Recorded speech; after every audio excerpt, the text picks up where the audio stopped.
مظاہرہ کیا تھا۔ قریب سے گزرتے ہوئے اس نے کسی قسم کی رسمی علیحدہ سلیکٹ نہیں کی تھی جو یہاں آنے والے کمیونٹی کا وتیرہ تھا۔ یہی حرکت ڈاکٹر ونود کے لاشعور میں اٹک گئی تھی۔ اس بات کا احساس سے فوراً نہیں ہو جاتا مگر حاسی مشق کے سبب وہ حالی اس ذہنی کی کیفیت میں تھا۔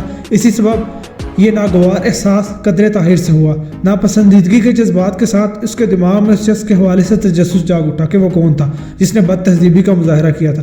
ظاہر ہے اس حاصل خاص جگہ پر جاگنگ کرنے والا کوئی عام شخص نہیں تھا۔ یہی سوچتا ہوا وہ جھنڈ میں داخل ہو گیا۔ یہ جگہ ٹریک کی خوبصورت ترین جگہوں میں سے ایک تھی۔ دونوں اطراف کے درختوں پر پرندوں کے لیے خوبصورت گھر بنائے گئے تھے۔ ایک مخصوص جگہ پر کبوتر اور دیگر پرندوں کو دانہ وغیرہ کھلانے کا اہتمام بھی تھا۔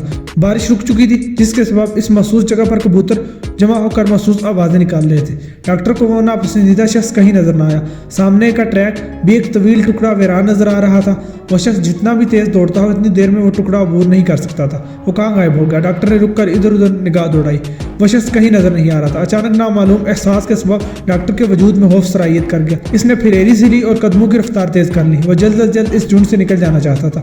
رہنمائی کے بورڈ پر اس جھنڈ کا نام گوشہ عافیت لکھا ہوا تھا۔ اچانک ڈاکٹر ونود کو لگا جیسے وہ نگاہ کے دھوکے کا شکار ہو رہا ہے۔ سبزے کی ایک دیوار سی برق کے مانند اس کی جانب بڑھ رہی تھی۔ اس نگاہ کے دھوکے سے بچنے کے لیے اس نے اپنی آنکھیں جھپکانے کی کوشش کی مگر آنکھیں کھلنے سے پہلے سبزے کی وہ دیوار ڈاکٹر ونود کے وجود سے ٹکرا چکی تھی۔ اصولی طور پر تو اس تصادم کے نتیجے میں اسے دور جا گرنا چاہیے تھا مگر اس دیوار میں پوشیدہ لکڑی کے نوکیلے ٹکڑے اس کے جسم میں اتر گئے۔ حقیقی معنوں میں وہ لکڑی کے ٹکڑوں میں پرو گیا تھا۔ گردن میں اترنے والے ایک ٹکڑے نے اسے چیخنے کا موقع بھی نہیں دیا۔ ناقابل بیان اذیت کے شکنجے میں کس کر وہ تڑپنے لگا۔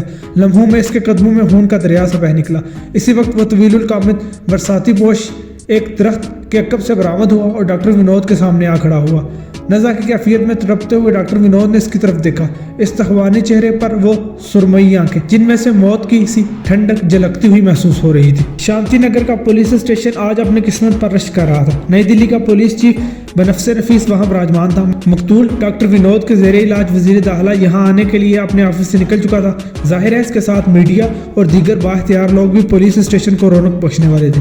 شانتی نگر تھانے کا انچارج انسپکٹر راج ملہوترا تھا۔ 45 کے پیٹے میں وہ ایک قابل آفیسر تھا۔ وقوع کی اطلاع ملتے ہی وہ دستیاب نفری کے ساتھ فوراً جمانہ پہنچ گیا۔ مزید نفری کے لیے اس نے پولیس لائن ایمرجنسی کال کر دی تھی۔ انسپکٹر راج کی ہدایت کے مطابق اس کے نائب سب انسپکٹر وش سنگھ نے پولیس لائن سے آنے والی باری نفری کے ساتھ جمخانہ کو گھیر لیا تھا اور کسی کو اندر آنے اور باہر جانے کی اجازت نہیں تھی۔ انسپکٹر راج نے ہیڈ کوارٹر سے کرائم سین کی ٹیم کے آنے سے پہلے جائے وقوع کے گرد سرخ پٹیاں لگوا دی تھی اور جمخانہ کے سینئر مینیجر سمیت وہاں موجود سبھی افراد کو ایک جگہ اکٹھا کر لیا تھا۔ اکثریت ملازمین کی تھی، صرف چند ممبران تھے جو ایک لابی میں روک لیے گئے تھے۔ کرائم سین کی ٹیم نے ضروری شواہد اکٹھے کر لیے۔ لاش کو پوسٹ مارٹم کے لیے بھیج کر انسپکٹر راج کو کچھ فراغت ملی تو وہ جمخانہ کے توپ قسم کے ممبران کے زہریلے دباؤ کا اسے سامنا کرنا پڑ گیا۔ اس طرح روکے جانے پر وہ لوگ سخت سیکھ پا تھے۔ انسپکٹر راج نے بھی ماتھے پر بل ڈالیے۔ ممبران سے تفتیشی سوالات کرنے کا سلسلہ شروع ہوا تو ان کے غبارے سے ہوا نکل گئی۔ ظاہر ہے ان کے جمخانے میں موجودگی کے دوران دیش کے ایک بہت بڑے ڈاکٹر کا بہیمانہ انداز سے قتل ہوا تھا۔ ان لوگوں سے تفتیش تو ہونی تھی۔ ان لوگوں کے بیانات ریکارڈ ہوتے ہی انسپکٹر راج نے ان لوگوں کو اجازت دے دی۔ ملازمین وغیرہ البتہ ایک طرح سے حراست میں ہی تھے۔ اس دوران میں جمخانہ کی مینجمنٹ کے دیگر افراد بھی وہاں پہنچ گئے تھے۔ سب انسپکٹر وش سنگھ نے انسپکٹر راج کی اجازت کے بعد انہیں جمخانے میں داخلے کی اجازت دے دی۔ یہ لوگ بہت متفکر اور پریشان نظر آ رہے تھے۔ محفوظ اور پرائیویسی کے استقبال سے جمخانے میں ڈاکٹر ونود کا قتل جمخانے کی ساکھ کو برباد کرنے کے لیے کافی تھا۔ مصروفیت کے سبب انسپکٹر راج پولیس چیف کی کال نہیں سن سکا تھا۔ دوسری دفعہ کال آئی تو اس نے ریسیو کرتے ہوئے معذرت کی۔ پولیس چیف بھی سمجھدار بندہ تھا۔ اس نے معذرت قبول کرتے ہوئے پوچھا، قاتل کا کوئی سرا ہاتھ آیا؟ آ ہی جائے گا سر، انسپکٹر راج نے پورے اعتماد انداز میں کہا۔ 48 گھنٹے نہیں گزرنے دوں گا، قاتل حوالات میں ہوگا۔ قاتل کے انداز سے ظاہر ہوتا ہے کوئی جنونی ہے جو ڈاکٹر سے انتہا درجے کی نفرت کرتا تھا۔ گڈ، پولیس چیف اپنے آفیسر کے انداز سے متاثر ہوا۔ یہاں کب پہنچ رہے ہو؟ میں چاہتا ہوں میڈیا اور ڈاکٹر ونود کے لواحقین کا سامنا بھی تم ہی کرو۔ پولیس چیف نے یہ فیصلہ ابھی کیا، آپ فکر ہو جائے، میں دیکھ لوں گا۔ پولیس چیف نے انداز بدل کر قدرے دبی ہوئی آواز میں کہا، ہوم منسٹر آ رہا ہے، اس کی دم کو آگ لگی ہوئی ہے، اس کے بائی پاس سے پہلے ڈاکٹر مارا گیا، کوئی کڑوی بولی بول جائے تو پی جانا۔ انسپکٹر راج کا حلق کڑوا ہو گیا۔ دولت اور منفی جوڑ توڑ کے سبب نااہل سیاستدانوں کو کلیدی عہدوں پر براجمان دیکھ کر وہ پہلے دل ہی دل میں کٹتا تھا۔ میڈیا اور عام لوگوں کے سامنے ایسے سیاستدان جب انتظامی عہدیداروں کو لتاڑتے تھے تو انسپکٹر راج کا دل ان کی گردن مروڑ دینے کو کرتا تھا۔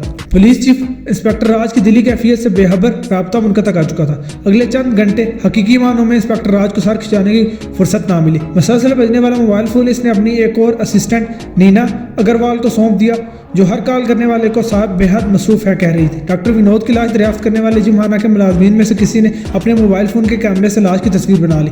وہ تصویر اپنی تمام تر وحشت ناکی کے ساتھ سوشل میڈیا پر بے حد تیزی سے وائرل ہو رہی تھی۔ سوشل میڈیا اور الیکٹرانک میڈیا پر ایک طوفان برپا تھا۔ بے حد سفاکی اور انتہائی تکلیف دہ طریقے سے ڈاکٹر ونود کو قتل کرنے والے قاتل سے انتہائی نفرت کے ساتھ ساتھ بے حد تجسس بھی ابھر رہا تھا کہ وہ کون ہے اور اتنے تکلیف دہ طریقے سے ڈاکٹر ونود کو قتل کرنے کی وجہ کیا تھی۔ ڈاکٹر ونود کے لواحقین، ساتھی ڈاکٹرز اور ہوم منسٹر کے غم و غصے کا رخ پولیس کی طرف ہو گیا۔ انسپکٹر راج نے بڑی تحمل مزاجی سے اس طوفان کو باندھا اور ان لوگوں کو یقین دلایا کہ اس واقعے کو وقوع پذیر ہونے سے تو پولیس نہیں روک سکی مگر قاتل بہت جلد قانون کے شکنجے میں ہوگا۔ ہوش و حوال بحال ہونے پر تینوں مذکورہ پارٹیوں کو احساس ہو گیا کہ پولیس ڈپارٹمنٹ پر غصہ فضول تھا۔ قاتل کو گرفتار کرنے کے لیے انہیں وقت چاہیے تھا۔ تینوں پارٹیاں پسپا ہو کر رہ گئیں۔